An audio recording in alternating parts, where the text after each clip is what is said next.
Hi guys. Hope you guys are having a good day. See if any birds land there. They probably won't.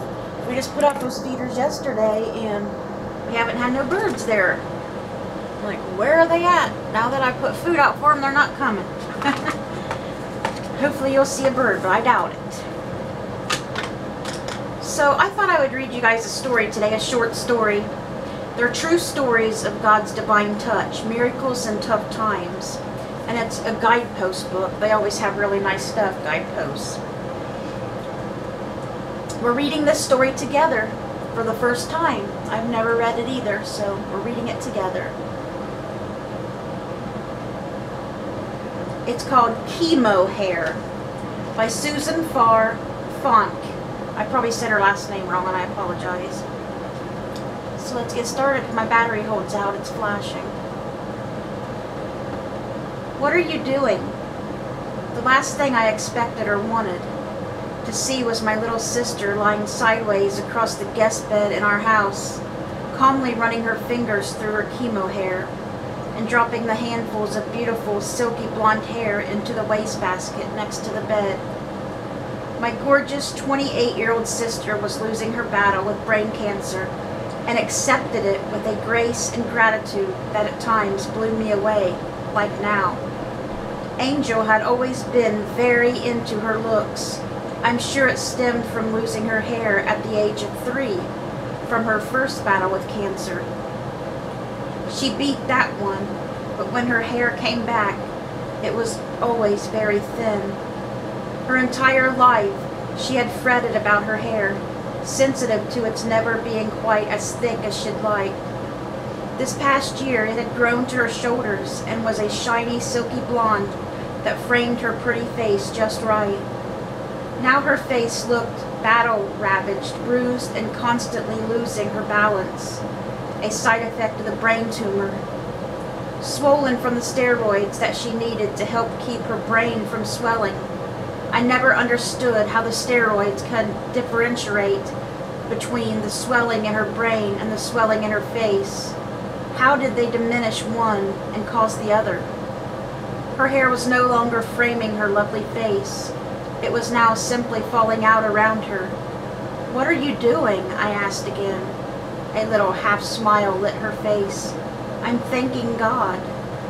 Her words will forever stay with me.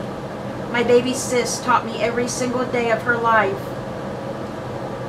Since her brain cancer diagnosis, she could see the blessing in every single situation, no matter how desperately they frightened me. I laughed at her upside-down pose hanging off the bed, pulling the rest of her hair out and dropping it like it was nothing more than a disposable afterthought. I didn't know whether she was losing her marbles along with her hair or was serious about thanking God as she lost her crowning glory. "What are you thanking Him for?" I was puzzled but knew there was a lesson here. I just had to wait for it. "Because I have a chance to grow thick hair now."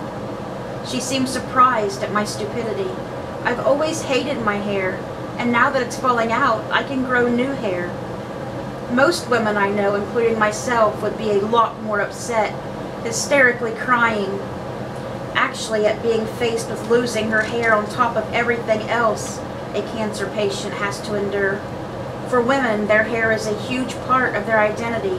In fact, I personally have always been known by my hair. I'm a redhead and have spent my whole life being called Red, Carrot Top, that redhead. I don't think I'd know who I am without my hair.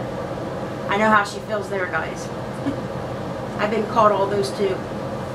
But here was my sister with an almost zen-like acceptance of this new phase in her life. Not only she was not hysterical, but feeling thankful. She always taught me that no matter how bad things seemed, how heart-wrenching and gut-deep our pain was, there was always something to be thankful for. She has been gone 6 years now.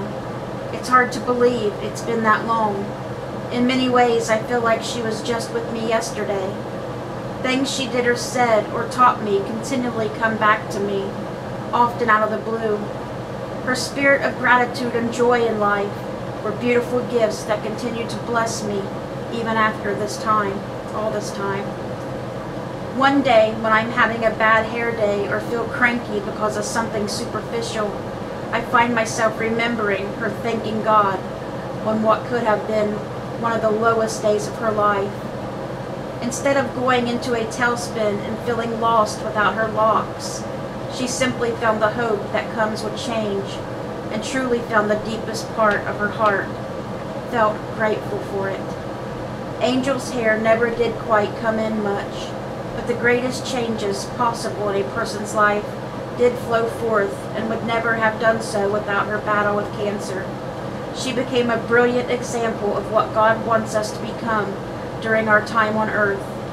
She learned there is a rainbow within every cloud and that there is always something to be thankful for.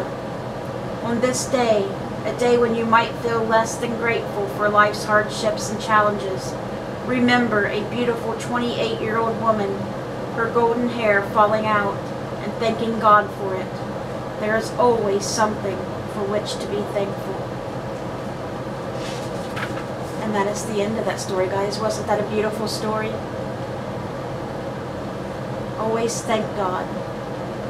God knows what's best, and He's here for you always. I hope you guys have a beautiful rest of your day. Bye, guys.